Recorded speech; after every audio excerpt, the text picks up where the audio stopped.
नारळ फोडले, धुवून घेतले. आता ते बारीक बारीक खाप करून थोडे मिक्सर मध्ये बारीक करून घेते, किस करते याचा, आणि मग आपण खोबऱ्याचा हलवा बनवू. तर मी खोबऱ्याचा आता हलवा बनवते.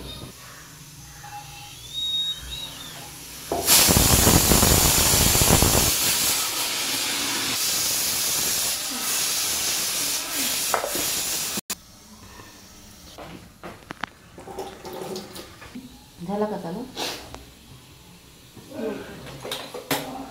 काही गाण्याबिना काही वर टाकायचं नाही. बघा आता मी मस्त गाजराला थोडंच बनवलंय, कारण आमच्या घरच्यांना जास्त आवडत नाही गोड, त्यांना तिखट आवडतं म्हणून थोडंसंच बनवते मी गाजराचा हलवा. सॉरी, तर आता तूप टाकलंय.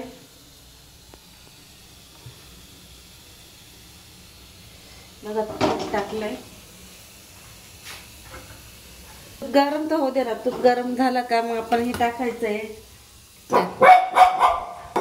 बघा खोबरं टाकतेय मी. मस्त जरा खरपूस भाजून घेते खोबरं. केस केलाय त्याचा मिक्सर मध्ये. मस्त असं लाल जरा खरपूस भाजून घेते.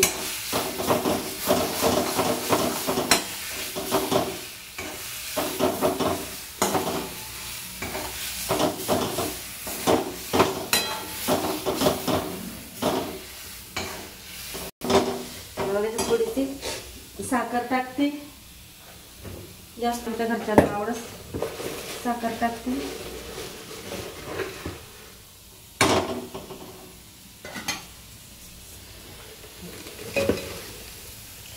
साखर टाकली. वेलची टाकली.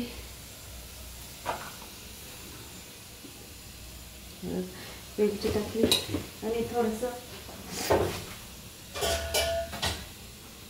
दूध टाकते.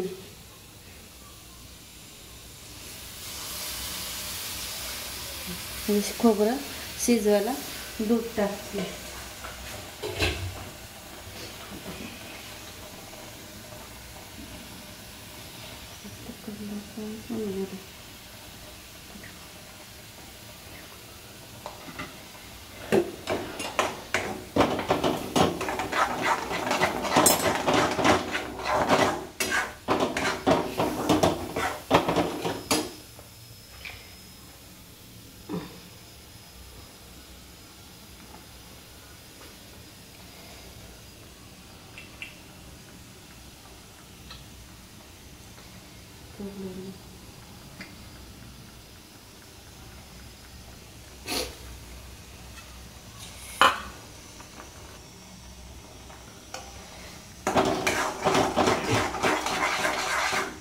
हे थोडंसं मी कलर टाकते, म्हणजे त्याने थोडा वेगळा कलर येईल.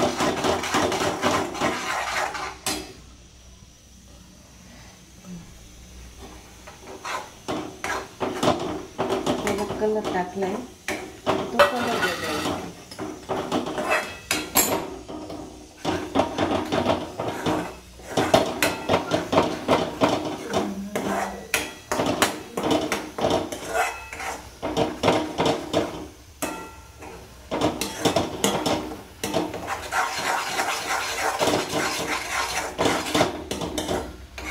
असं मस्त हलवून द्यायचं, हलवत राहायचं, म्हणजे असं कोरडं झालं का मस्त लागतं.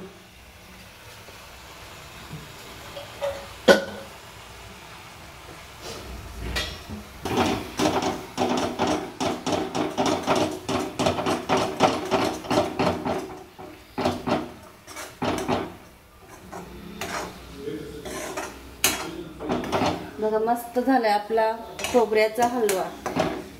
याच्यामध्ये तुम्ही शेंगदाण्याचं कूट पण टाकू शकता, तिळीचा कूट पण टाकू शकता. जे तुम्हाला जो आवडेल त्याचे कूट टाकून असा हलवा बनवू शकतो तुम्ही.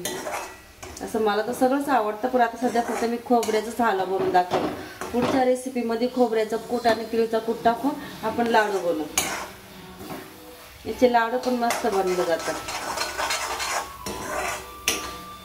साखरेच्या ऐवजी जर गुळ वापरला तर मस्त चक्की पण तयार होती खोबऱ्याची.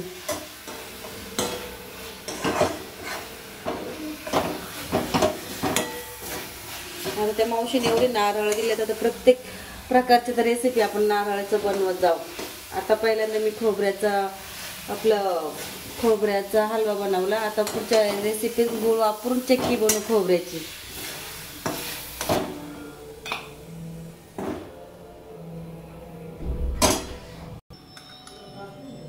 बघा आपली झाली आजची रेसिपी खोबऱ्याचा हलवा.